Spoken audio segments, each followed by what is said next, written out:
Hey everyone, I wanted to share some of my thoughts from some protests we attended this week in the Mission here in San Francisco. It's a massive crowd at Mission High School at the foot of Dolores Park. 20,000 people streamed into the neighborhood from all over the city. Walking there from the Haight was an experience in itself because it really did feel like the entire city was converging on foot and bicycle in the Mission. And I was amazed to see San Franciscans of every age, every shape, every color, every gender expression. I would imagine every orientation, every lifestyle represented in our community, our city, is united in declaring that Black Lives Matter. And we need to make Black Lives Matter in policy.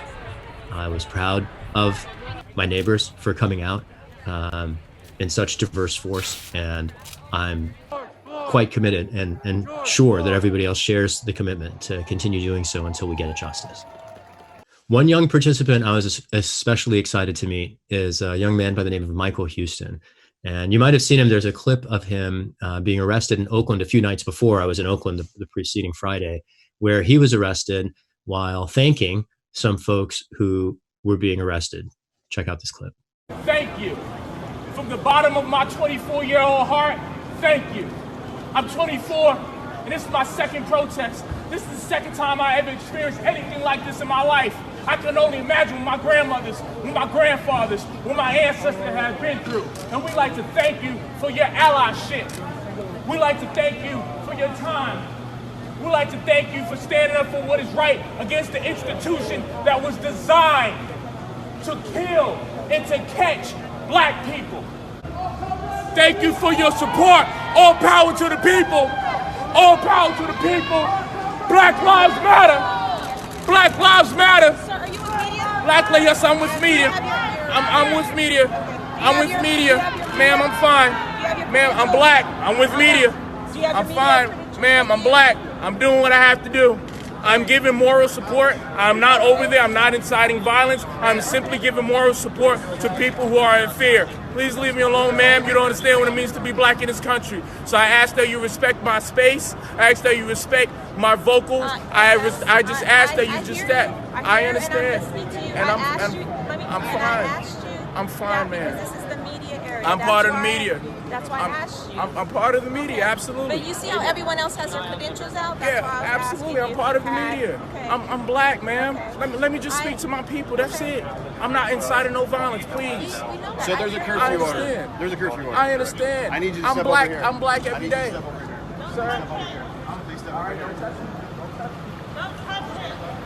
Watching that clip of Mike, I felt inspired by how he felt compelled to raise his voice in gratitude for others. And when we had a chance to meet at the protest the other day, I was even frankly more inspired listening firsthand to his incredibly prescient voice. He has a really brilliant vision, and he's one among many reasons why I've been so excited to encounter so many brilliant, visionary, inspired, excited, committed young people in the movement.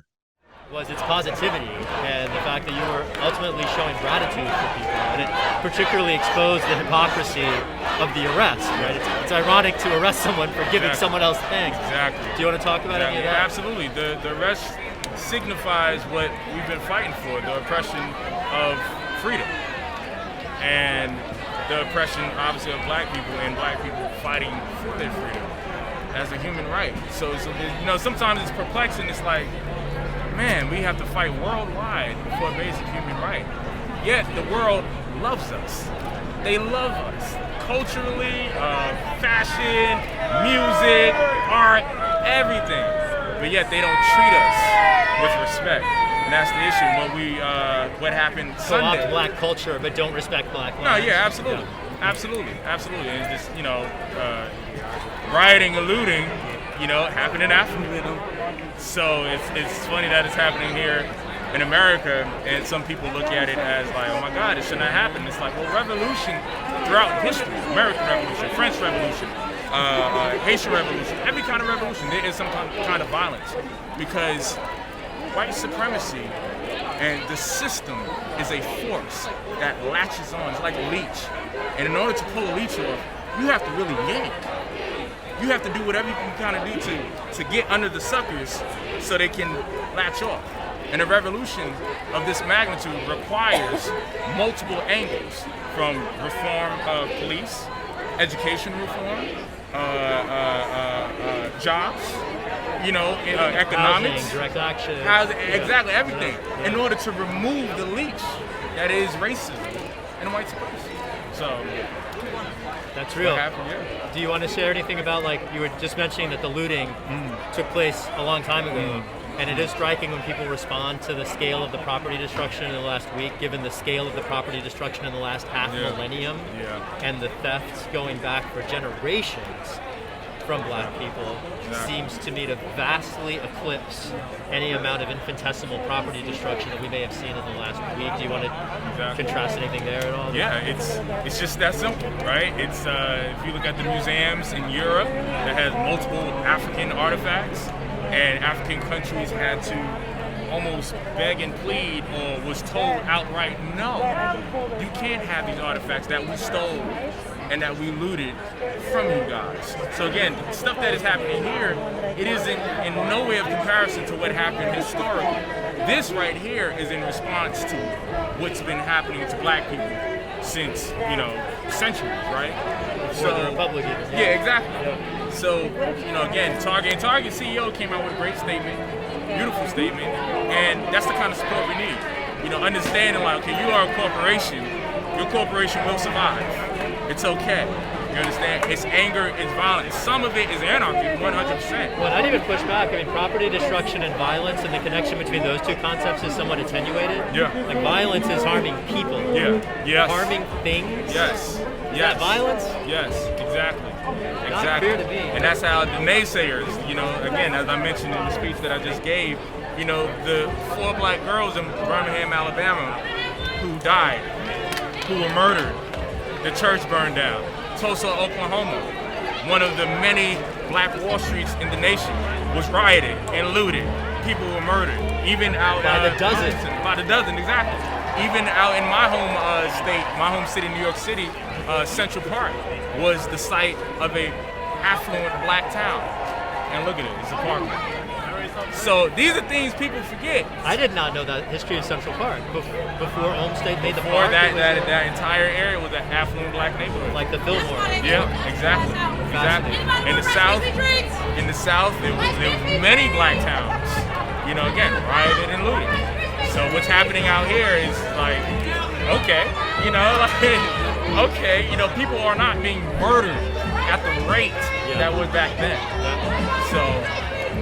Maybe another question, riffing on where we were a minute ago, that moment when you were showing gratitude to the folks getting arrested in Oakland, we had a chance to talk off camera, but do you want to share anything about, like, the values that the movement is rooted in? So many people are characterizing this movement as one projecting anger and not love, and I see the love around us that's bringing us all to be together in a time of a pandemic to be here together. Do you want to talk about what's bringing people together? Showing gratitude and showing love. As they say, love not hate, right? And what's interesting about that statement is that you gotta love it. What's interesting about that statement, love not hate, it was used to kind of quell the protest, to try to quell black voices. But now this generation, our love doesn't mean to be weak. It doesn't need to be docile any longer, placid or anything. It is strong. It means, no, we're gonna fight back. Yeah, absolutely. So nice to meet you. Absolutely, so nice to meet you as well. Excellent. Keep up the good work. Thank you, man. I appreciate you, brother.